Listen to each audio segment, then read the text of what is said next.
disesalkan pada titik ketika kita bandingkan dengan inisiasi lahirnya debat capres ini. Ya, kalau saya tidak keliru, teman-teman juga bisa cek kembali datanya ya. Ini kan awal debat ini, awalnya kan semi formal di tahun 1999. Saya masih ingat, saya masih di pesantren waktu itu di Garut, di pesantren Darul Arqam Muhammadiyah Garut. Tahun 1999, tepatnya kalau saya tidak salah hari Selasa, ya, tanggal 27 April tahun 1999, dan disiarkan waktu itu di SCTV. Ya, pada saat itu. Nah, kalau teman-teman saksikan, ini kan inisiasi yang kalau saya tidak keliru dibangun pada masa itu oleh Dr. Imam Prasojo, ya, Imam Budi Darmawan Prasojo kalau nggak salah nama lengkapnya itu, seorang sosiolog dari UI. Kemudian ada Mas Saifullah Patah pada waktu itu juga sebagai panelis, ya, dan ini dilakukan kalau saya tidak keliru di Fakultas Kedokteran UI, ya, di Aula FKUI itu di Salemba pada saat itu. Dan ini forum mahasiswa sebetulnya. Ya, dan yang diuji pada masa itu adalah orang-orang yang direkomendasikan atau dinilai mampu menjadi kandidat untuk memimpin bangsa, walaupun bukan dalam konteks formal oleh KPU dalam tanda petik, walaupun nanti Pak Imam kalau saya tidak keliru pun jadi komisioner KPU periode 2001-2003 kalau saya tidak salah. Ya, tapi pada masa itu seorang Amin Rais, seorang Kiai Haji Didin Hafidudin, termasuk juga Sri Bintang Pamungkas, pun demikian juga dengan Profesor Yusril Ihza Mahendra itu hadir, dan kami masih bisa menyaksikan, menikmati bagaimana seorang Saifullah Fatah mengajukan pertanyaan kritis, ya, bahkan juga bisa, ya, dalam tanda petik, ya, menganalisis dalam dan tajam dan menyoal itu kepada Pak Amin Rais, lantas terjadi dialog dan kita bisa menikmati intelektualitas itu.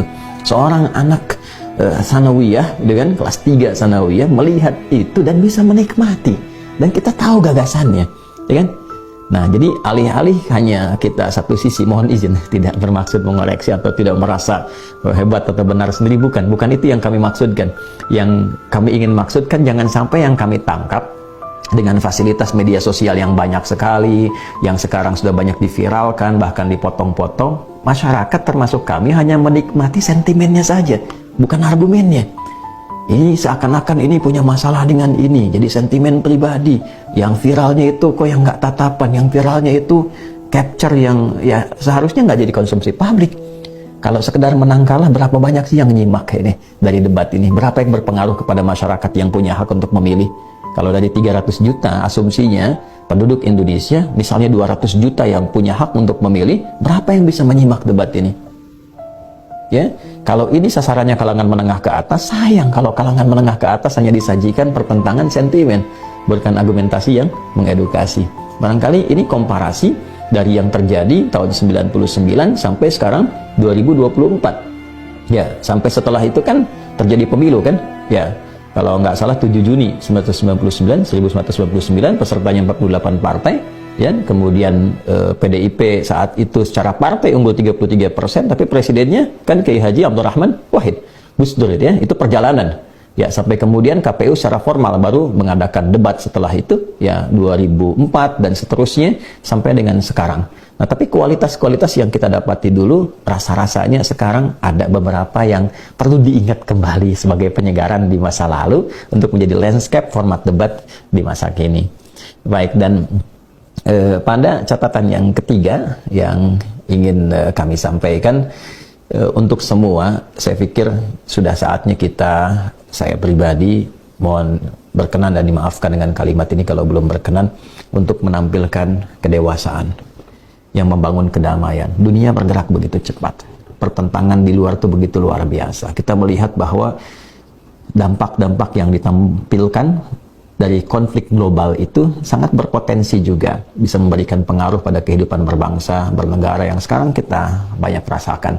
Ya, baik yang sebagian telah disinggung, ya, secara materi, pengaruh-pengaruh dari aplikasi-aplikasi, gitu kan, media-media sosial yang tentu kita juga lihat dari perspektif yang lain sebagai ancaman-ancaman tersendiri.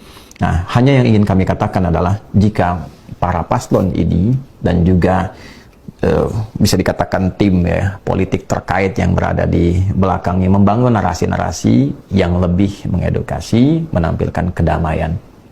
Ya, karena masyarakat itu ya bagaimana di atasnya. Ya, menampilkan kedamaian, bersifat lebih elegan, itu akan lebih nyaman, ya, diterimanya, sehingga itu bisa meredam gejolak. Jadi kalau Anda ingin mengatakan, mari kita hadirkan pemilu yang damai, yang tertib, yang baik, maka mohon berikan contoh dari atas.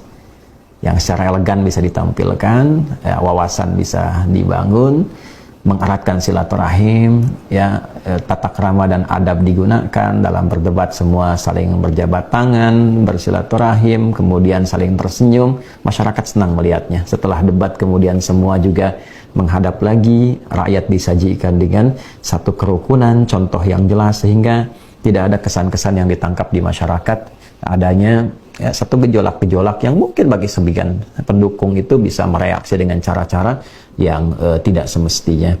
Mohon izin bila saya menyampaikan bagian terakhir ini dengan porsi keulamaan yang kita sering dituntut untuk bisa mendamaikan masyarakat. Jadi kalau kami dituntut untuk mengajak masyarakat tenang, damai, sementara tokoh-tokoh di atasnya dan mesin politiknya tidak mengarahkan kepada sifat-sifat itu,